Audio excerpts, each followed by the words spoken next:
أشهد أن لا إله إلا الله وحده لا شريك له وأشهد أن محمدا عبده ورسوله أما بعد فأعوذ بالله من الشيطان الرجيم بسم الله الرحمن الرحيم الحمد لله رب العالمين الرحمن الرحيم مالك يوم الدين إياك نعبد وإياك نستعين اهدنا الصراط المستقيم صراط الذين أنعمت عليهم غير المغضوب عليهم ولا الضالين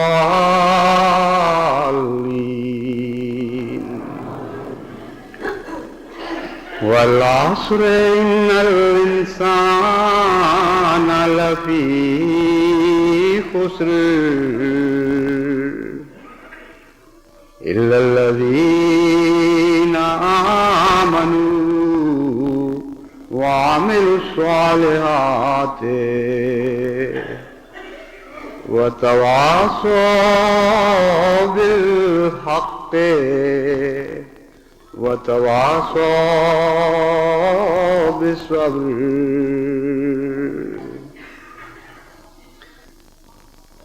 قرآن کریم کی اس چھوٹی سی صورت میں جس زمانے کو گواہ ٹھہرایا گیا ہے کہ انسان اس زمانے میں بحیثیت مجموعی گھاٹے میں جا رہا ہوگا اور نقصان کے سودے کر رہا ہوگا، اسی لفظ والعصر میں اس زمانے کے متعلق نشاندہی بھی فرما دی گئی.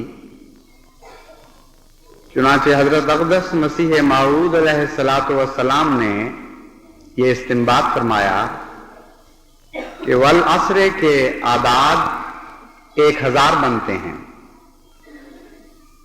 اور پہلے 300 سال تو حضرت محمد مصطفیٰ صلی اللہ علیہ وآلہ وسلم کے ارشاد کے مطابق روشنی کا زمانہ ہے، اس لیے اس زمانے کو لازماً گھاٹے والا زمانہ قرار نہیں دیا جا سکتا. وہ تو ایسا زمانہ تھا کہ کبھی انسان بحیثیت مجموعی اتنے نفع اور اتنے فائدے کے سودے نہیں کر رہا تھا جتنے سودے حضرت محمد مصطفیٰ صلی اللہ علیہ وآلہ وسلم اور آپ کے تابعین اور تبع تابعین، آپ کے صحابہ اور تابعین کے ہاتھوں کیے جا رہے تھے. چنانچہ آپ نے فرمایا کہ والعصر کا زمانہ اس روشنی کے 300 سال کے بعد کا زمانہ ہے، اور والعصر میں جس زمانے کی قسم کھائی گئی ہے، جس کو گواہ ٹھہرایا گیا ہے، اس کی مدت بھی بیان فرما دی. گویا یہ مانے ہوئے کہ اس 1000 سال کو ہم گواہ ٹھہراتے ہیں جو روشنی کے زمانے کے بعد آئیں گے، اور وہ بہت ہی نقصان کا سودا ہوگا. انسان کے لیے وہ زمانہ سب سے زیادہ گھاٹا کھانے والا زمانہ ہوگا. کب تک یہ زمانہ چلے گا؟ اس وقت تک جب تک دوبارہ روشنی کی صبح روشنی کی پو نہیں پھوٹے گی. چنانچہ اس کی طرف اشارہ کرتے ہوئے فرمایا الا الذین آمنوا وعملوا الصالحات. اس 1000 سال کے بعد یعنی 14ویں صدی کے سر تک پھر ایک روشنی پھوٹے گی، پھر ایک صبح طلوع ہوگی، اور ایسے لوگ پیدا ہوں گے جو ایمان لانے والے ہوں گے اور عمل صالح کرنے والے ہوں گے. وہاں سے ایک استثناء کا دروازہ کھلے گا اور جو بڑھتا چلا جائے گا. یہ روشنی پھیلتی چلی جائے گی اور گھاٹے والے انسان کو فائدے والے انسانوں میں تبدیل کرتی چلی جائے گی. الا الذین آمنوا وعملوا الصالحات. لیکن ان کے غلبے کے زمانے کو فوری اور ایسا قرار نہیں دیا کہ ادھر صبح نمودار ہوئی ادھر ساری دنیا پر وہ روشنی غالب آ گئی، بلکہ نقشہ اس قسم کا کھینچا ہے کہ یہ ایمان لانے والوں کی صبح ہو، یہ عمل صالح کرنے والوں کی صبح ہو، جس نے رفتہ رفتہ انسان کے گھاٹے کے سودے کو فائدے کے سودے میں تبدیل کرنا ہے. یہ ایک لمبے صبر آزما دور سے گزرے گی اور بہت محنت اور جد و جہد کی ضرورت ہوگی. یہ اس قسم کا واقعہ نہیں ہوگا کہ ادھر سورج نکلا اور ادھر سارے روشنی نمودار ہو گئی، بلکہ ایک ایسی صبح ہے جسے آنکھوں سے کھینچ کر لانا پڑتا ہے، جسے محنت کے ذریعے، مسلسل جد و جہد کے ذریعے، مسلسل قربانیوں کے ذریعے اور یقین محکم کے ساتھ رفتہ رفتہ اس طرح لانا پڑتا ہے جیسے جوئے شریر لائی جاتی ہے. چنانچہ نقشہ یہ کھینچا الا الذین آمنوا وعملوا الصالحات. وہ چند لوگ جو ایمان لانے والے ہوں گے اور عمل صالح کر رہے ہوں گے، وہ باقی انسانوں کو کس طرح تبدیل کریں گے؟ فرمایا وتواصوا بالحق. وہ حق کی طرف بلانا شروع کر دیں گے. وتواصوا بالصبر. اور بڑے صبر کے ساتھ حق کی طرف بلائیں گے. یہاں بالحق کے اور بالصبر کے اور معنی بھی ہیں، اور وہ یہ ہیں کہ وہ حق بات کی طرف بلائیں گے لیکن حق طریق پر بلائیں گے. بالصبر کا معنی یہ ہوگا کہ وہ صبر کی طرف بلائیں گے اور صبر کے ساتھ بلائیں گے. ان کی آگے تعلیم یہ ہوگی جن کو وہ بلائیں گے کہ تم بھی صبر کرو، اور بڑے صبر کے ساتھ وہ اس بات پر قائم رہیں گے. ان چار معنوں کے لحاظ سے مضمون بہت وسیع ہو جاتا ہے. سب سے پہلے تو یہ دیکھنا ہوگا کہ حق کی طرف بلانا اور حق کے ساتھ بلانا کیا معنی رکھتا ہے. حق کی طرف بلانے کے متعلق قرآن کریم نے جتنے بھی واقعات بیان فرمائے ہیں ان سب میں حق کی طرف بلانے کے اسلوب بیان ہوئے ہیں. انبیاء کی تاریخ اس مضمون کو کھولتی چلی جاتی ہے.